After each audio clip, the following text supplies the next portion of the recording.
আসছি, আমরা মরেই যাব, নয়তো আমরা মেরে যাব। আমরা যদি একটা মেধা পড়ে আমরা 10টা কোটা গিলে খাবো, মানে গিলে খাবো। ছাত্রলীগের সাথে আমি ব্যক্তিগতভাবে কোনো ধরনের কোনো কিছুতে জড়াতে চাই না, কারণ তারাও এমন অনেক ছাত্রলীগের মেয়েরা আছে আমার হলে যাদের ফ্যামিলি জানে না তারা ছাত্রলীগ করে, তারা শুধু জানে ছাত্রলীগ তাদেরকে একটা সিট দিচ্ছে, তারা সেটাতে থাকছে।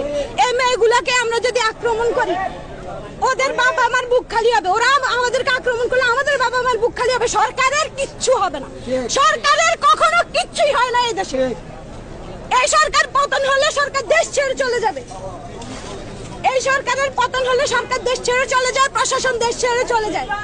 মরে কে? সাধারণ শিক্ষার্থী। আমরা মরতে আসছি, আমরা মরেই যাব, নয়তো আমরা মেরে যাব। আমরা যদি একটা মেধা পড়ে আমরা 10টা কোটা গিলে খাবো, মানে গিলে খাবো।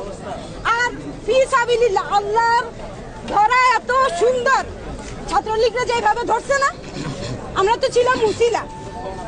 দেশও ধরবে, দেশ ধরবে, এত সহজ না।